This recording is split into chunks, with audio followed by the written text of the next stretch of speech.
तो जय हिंद दोस्तों, स्वागत है आपका एक और वीडियो में। हम लोग बात करते हैं उत्तर प्रदेश जो री एग्जाम आप लोगों के लिए, या यूपी के जितने भी एग्जाम्स हैं पुलिस से संबंधित, उन सभी से संबंधित ये प्रश्न है। तो याद रखना, पुलिस सिस्टम हम लोग पढ़ते हैं, पुलिस प्रणाली से संबंधित मैं दो वीडियोस आप लोगों के लिए डालूंगा। ये पहला वीडियो जो थ्योरिकल है, इसमें भी फैक्ट हैं कई सारे। इसके बाद के मैं जितने भी डालूंगा उसमें सारे फैक्ट डालूंगा। प्रीवियस ईयर में जितने भी प्रश्न आए होंगे वो सारे मैं आप लोगों को दे दूंगा। बात करते हैं पुलिस सिस्टम की, बात करते हैं भारत में, यानी कि भारत में प्रशासनिक व्यवस्था का जन्मदाता किसे कहा जाता है, तो लॉर्ड कॉर्नवालिस को। यानी कि हमारे यहाँ जो पुलिस सिस्टम है हम लोगों ने ब्रिटिश से लिया, और हालांकि कॉमन सेंस वाली बात है कि हम लोगों ने ब्रिटेन से ही ली होगी। बात करते हैं उत्तर प्रदेश पुलिस व्यवस्था का जो गठन है कब हुआ था, 1863 में हुआ था। विश्व में अगर मैं बात करूँ तो विश्व का सबसे बड़ा पुलिस बल वाला राज्य कौन सा है, तो यूपी है। नेक्स्ट बात करते हैं, जो उत्तर प्रदेश पुलिस का नारा क्या है, तो सुरक्षा आपकी संकल्प हमारा। बात करते हैं उत्तर प्रदेश के अंदर कई सारे, यानी कि पुलिस सिस्टम को चलाने के लिए कई सारी प्रणालियां हैं, उन प्रणालियों के से संबंधित कई सारी विधियां हैं। तो याद रखना, उन विधियों की हम लोग बात करते हैं। तो बात किसकी कर रहे हैं, तो पुलिस प्रणाली के संचालन के लिए निम्न विधियां। बात करते हैं उत्तर प्रदेश पुलिस रेगुलेशन जो अधिनियम है, यानी कि जो नियम कानून है, वो किसके अंतर्गत आते हैं, तो पुलिस डिपार्टमेंट के अंतर्गत आते हैं।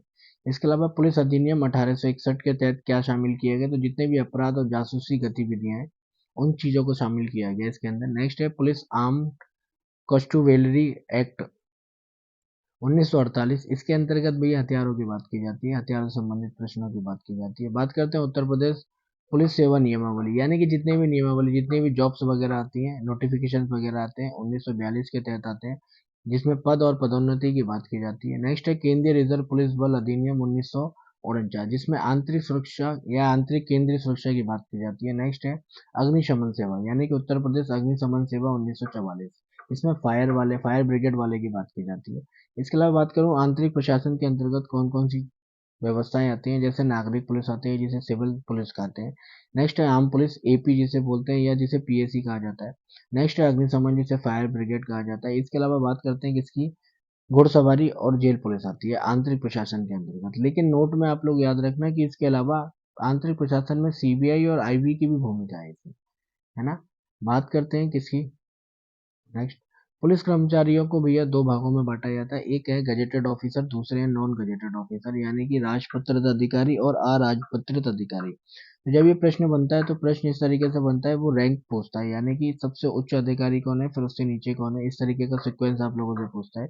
तो बात करूं गजेटेड ऑफिसर में, सबसे ऊंचा पद किसका होता है, तो डीजीपी का होता है, यानी कि पुलिस महानिदेशक का होता है। उनके नीचे कौन होते हैं, आईजी होते हैं, यानी कि पुलिस महानिरीक्षक होते हैं। उनके नीचे डीआईजी होते हैं, यानी कि उप पुलिस महानिरीक्षक। उनके नीचे कौन होते हैं, तो कमिश्नर होते हैं। कमिश्नर के नीचे या कमिश्नर के इक्वल में अगर बात करूं तो कौन होते हैं, एसएसपी होते हैं। कौन होते हैं, एसएसपी, यानी कि वरिष्ठ पुलिस अधीक्षक, जिसे कप्तान साहब कहते हैं। नेक्स्ट है उनके नीचे होते हैं एसपी, एसपी होता है पुलिस अधीक्षक। इन्हीं के इक्वल में कौन होता है, पीपीएस और आईपीएस अधिकारी होते हैं, यानी कि जब आईपीएस की ज्वाइनिंग होती है तो एसपी रैंक पे ही होती है। नेक्स्ट बात करते हैं उनके नीचे होते हैं डीवाईएसपी, एसीपी, और कौन होते हैं, सीओ, है ना, याद रखना। बात करते हैं नॉन गजेटेड ऑफिसर की, तो नॉन गजेटेड ऑफिस में सबसे ऊंचा पद अगर किसी का होता है तो किसका होता है, इंस्पेक्टर का होता है, निरीक्षक का होता है। निरीक्षक के नीचे होते हैं सब इंस्पेक्टर, यानी कि उप निरीक्षक। उनके नीचे होते हैं हेड कांस्टेबल, जिन्हें दीवान कहा जाता है। इनके नीचे होते हैं हेड कांस्टेबल, जिनकी परीक्षा की तैयारी आप लोग कर रहे हो।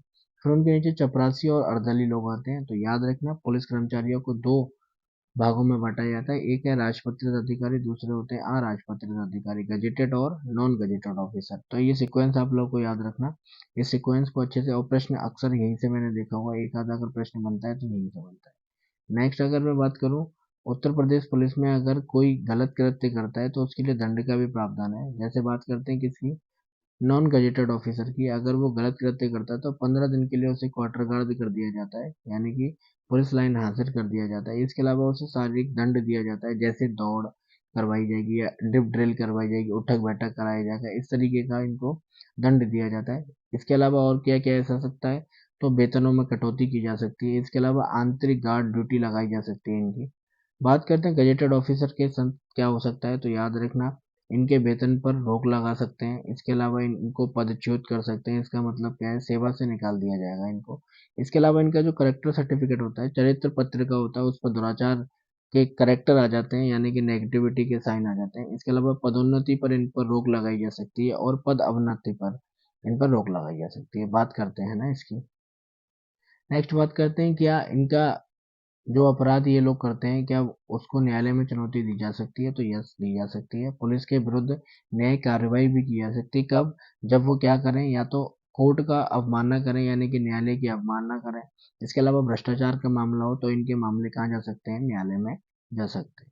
इसके अलावा अगर मैं बात करूं, पद के दौरान ये लोग क्या क्या कर सकते हैं और क्या नहीं कर सकते हैं। मान लो इनको अगर क्या करनी है, अपना पद छोड़ना है, तो ये क्या करेंगे, जो उनके यहाँ का पुलिस अधीक्षक होगा उससे 2 माह पूर्व क्या लेंगे? अनुमति लेंगे। तो वही कह रहा है, बिना पुलिस अधीक्षक के 2 माह पूर्व अनुमति पर पद नहीं छोड़ सकते। इसके अलावा अगर वर्तमान में अगर ये जिस पद पर है उसके अलावा अन्य कोई कार्य नहीं करेंगे, पद पर रहने के दौरान अन्य कार्य ये नहीं कर सकते। तो याद रखना, इनके नोट्स आप लोग अच्छे से बना लेना, ये नोट्स काफी महत्वपूर्ण है। प्रश्न अक्सर यहीं से बनता है, और जब प्रश्न बनता है उत्तर प्रदेश पुलिस में तो लैंग्वेज बड़ी क्रिटिकल होती है, वहां पर तो समझ में भी नहीं आता है। तो आप लोग अच्छे से कर लेना। इसकी जो फैक्चुअल और इन्फॉर्मेशन है मैं आप लोगों को सेकंड वीडियो में आप लोगों को अच्छे से बना दूंगा, और जल्दी वो वीडियो मैं आप लोगों के लिए अपलोड कर दूंगा। तो याद रखना, 40 वीडियोस मैंने आप लोगों को वादा किया था, किसके लिए? रेलवे के लिए। 40 महत्वपूर्ण टॉपिक मैं आप लोगों को करा रहा हूँ, आप लोग मुझसे जुड़ी रहिए। इसके अलावा देखो, मैं मानता हूँ कि मेरे पास व्हाइट बोर्ड नहीं है, या फिर मेरे पास व्हाइट बोर्ड तो है लेकिन मेरे पास डिजिटल बोर्ड नहीं है जिससे मैं आप लोगों को ये सारी चीज़ें करा सकूँ। और आजकल शॉर्ट का ज़माना है, तो इसलिए मैं शॉर्ट वीडियो जल्दी जल्दी डालता हूँ। तो उन चीज़ों को आप लोग देखते रहिए। तो मिलते हैं नेक्स्ट वीडियो में। तो जय हिंद दोस्तों।